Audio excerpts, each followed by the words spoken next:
जब विभीषण जी अधीर हुए तो उनकी चिंता का समाधान धर्मरथ के माध्यम से प्रभु ने किया। ऐसे धर्मरथ पर विराज होने वाले भगवान श्री राम के रूप में भगवान श्री कृष्ण को देखा, समझ गए जाम्बवंती जी प्रभु क्षमा कीजिएगा, क्योंकि मैं जानता हूं कि मेरे प्रभु को छोड़कर और कोई ऐसा पहलवान पूरी दुनिया में नहीं हुआ जो मुझे परास्त कर सके। जाम्बवंती जी से प्रभु कहते हैं देखो भैया ये मणि हमको दे दो। सारी बात प्रभु ने बताई।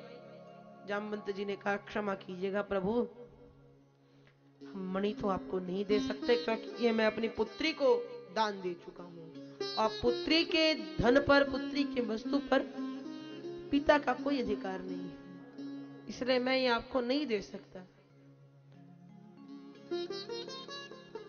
अच्छा तो आप ही बताइए क्या किया जाए। प्रभु एक काम करो, आप हमारी पुत्री से विवाह कर लो और दहेज में मणि दे देना। प्रभु ने कहा जैसे थारी मर्जी। तो फिर भैया क्या था, जंगल में मंगल होने लगा। प्रभु ने विवाह किया, किंतु पर्दा प्रथा में सर्वप्रथम जाम्बवंती जी को लेकर आए। क्यों भैया, स्वयं सोच लीजिए। जाम्बवंती कौन है? जाम्बवंत जी हैं रीछ, भालू। पुत्री कैसी होगी? और समाज में पुत्री को लेकर जाएंगे तो सौ हंसाएंगे, लो भैया और कोई नहीं मिली थी, एक भालू की पुत्री मिली थी विवाह करने को।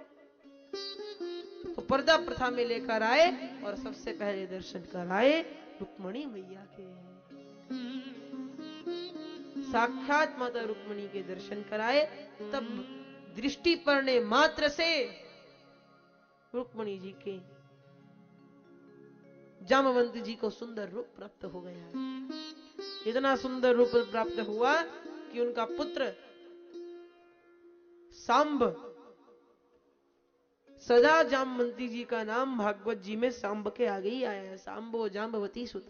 हम पूछे गुरु जी जाम्बवती का नाम हमेशा सांब से बाद क्यों आता है? सांबो जाम्बवती सुत, जाम्बवती सुत सांब, ऐसे ही क्यों आया?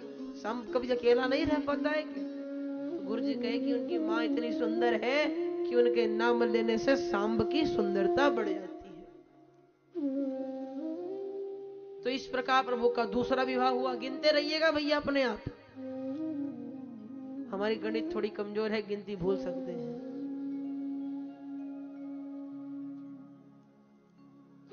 मणि लेकर सत्राजित के पास प्रभु आए, सारी बात समझाए। सत्राजित ने टेढ़ी निगाहों से देवी जी की ओर देखा। देवी जी बेचारी चुपचाप कमरे में चली गई। समझाया था ना तुमको कि ऐसा मत बोलना। अब देखो प्रजा जो होती है ना, भेड़ चाल होती है।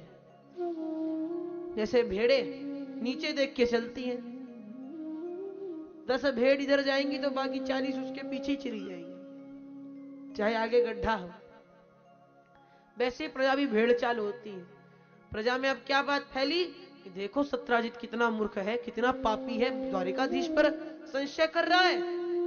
बताओ, खुद का भाई चोर निकला, द्वारिकाधीश पर संशय कर बैठा। द्वारिकाधीश कितने अच्छे हैं, उनके यहाँ भला किसी रत्न आदि की कमी है भला? ऐसा कहकर बात कहने लगे।